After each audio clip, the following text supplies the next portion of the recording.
Welcome to This Explainer. Today, we're unpacking a situation that is, frankly, incredibly volatile.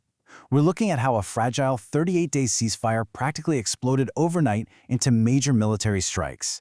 And this isn't just a local issue, it's a high-stakes standoff literally threatening the entire global economy. We're going to dive into the raw data, look at the military strategies on both sides, and see exactly how things escalated so fast. So let's look at how this all went down.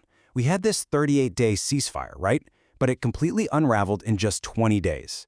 It all started when commercial shipping was attacked, which Iran claimed was somehow outside the agreement. Well, the US obviously responded, and things just rapidly spiraled from there. We saw direct strikes on US personnel, which then triggered a massive multi-night conventional response from the US military. And this quote from military expert John Spencer really hits the nail on the head. He points out that the ceasefire is, in the words of the U.S. president, quote, dead. You know, when a pause in fighting is declared officially dead at the absolute highest levels of leadership, we're not just looking at a temporary flare-up. No way. We're entering a fundamentally new, highly dangerous phase where the old rules of engagement are basically thrown right out the window. The immediate spark for this whole crisis was a direct, devastating hit on a U.S. facility in Kuwait. An Iranian Shahed drone actually managed to breach U.S. defenses. The result? A massive fireball and widespread destruction at the base. This absolutely was not a warning shot. It was a highly visible, incredibly destructive kinetic strike, and it demanded an immediate response. Which brings us to Section 1, the retaliatory strikes and America's swift response. The sheer scale of what the U.S. did next is honestly hard to wrap your head around. They launched a sustained 7-hour wave of attacks to kick things off. Then, they kept it up with roughly 100 precision strikes per night for 4 consecutive nights. U.S. fighters, drones, and naval vessels completely hammered Iranian coastal defenses and missile sites in the south. At the same time, the U.S. snapped its naval blockade back into place to protect the Strait of Hormuz. And back at home, they asked the military-industrial base to literally quadruple production of interceptors and Tomahawk missiles just to keep up this insane operational tempo. All right, moving into Section 2, inside Iran's massive arsenal. Let that number sink in for a second. 8. If intelligence reports hold true, 8 is the number of years Iran could keep firing one missile or drone every single day without running out. Every single day for 8 years. That is a jaw-dropping level of stockpiled munitions, and it completely flips the script on how a conflict like this plays out over the long haul. To really put this into perspective, let's compare the two sides. On one hand, you have the U.S. unleashing over 900 devastating airstrikes. They successfully wiped out over half of Iran's launchers and hundreds of underground silos. But on the other hand, you look at Iran's surviving stockpile. They still hold over 3,000 ballistic missiles and 50,000 drones, including thousands of long-range standoff weapons like the Quds and SOMAR cruise missiles. So what we're looking at here is a classic asymmetric standoff. It's overwhelming conventional firepower, clashing directly with deeply entrenched long-term resilience. If we break down those 3,000 ballistic missiles, you see 3 terrifying tiers of reach. Down at the base, you've got about 1,500 highly accurate short-range weapons, like the Shahab and Fatah, traveling about 500 kilometers. Moving up a tier, they have highly maneuverable medium-range missiles, the Zulfikar and Ahmad, reaching up to 1,700 kilometers. That puts the entirety of Israel within range. And at the very top, they possess 300 to 500 heavy weapons like the Gad and Sujil that can strike past 2,000 kilometers. That literally puts parts of Europe right in the crosshairs.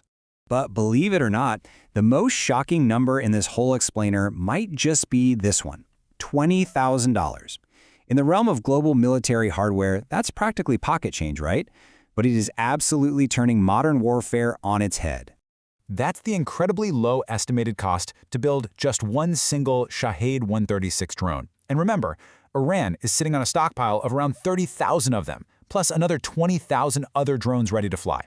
The strategy here is pure economics. When a $20,000 drone forces a superpower to fire a multi-million-dollar interceptor just to shoot it down, the math is brutal. It heavily favors the side with the cheap, mass-produced weapons. Okay, let's jump into Section 3, the hidden threat of underground missile cities. You really can't understand this conflict without understanding the geography. 80% of Iran's terrain is mountainous. And that's not just a topographical fact, it is literally the foundation of their defense strategy. These mountains act like a massive natural fortress, giving them an almost impenetrable shield against conventional airstrikes.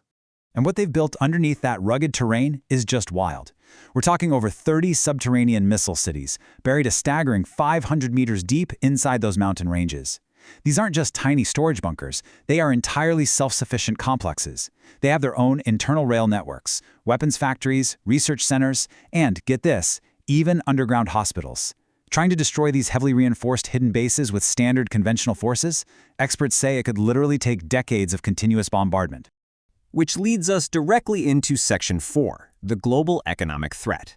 So what does this all mean for the rest of us? Well, Iran's ultimate tactic is a devastating step-by-step chokehold.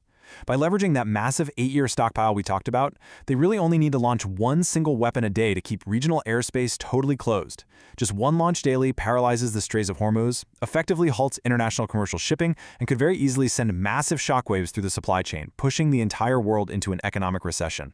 Seriously, this isn't just some distant military conflict you scroll past on the news. It's a direct, immediate threat to global energy and commerce today. Because shipping through the Strait of Hormuz is so heavily impeded right now, we are already seeing the prices of crude oil and even everyday essentials like bread absolutely skyrocket. The economic bleed is already happening. As this tense standoff drags on day after day, this quote really captures the bizarre reality of textbook asymmetric warfare.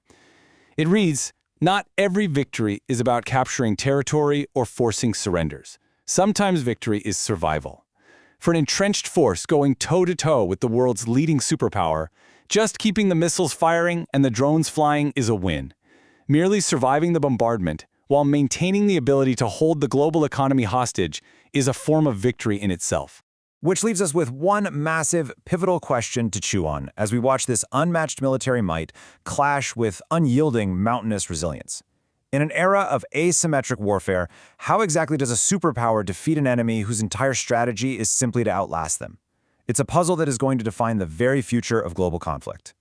Thanks so much for joining me for this explainer. Keep questioning, keep learning, and I'll catch you next time.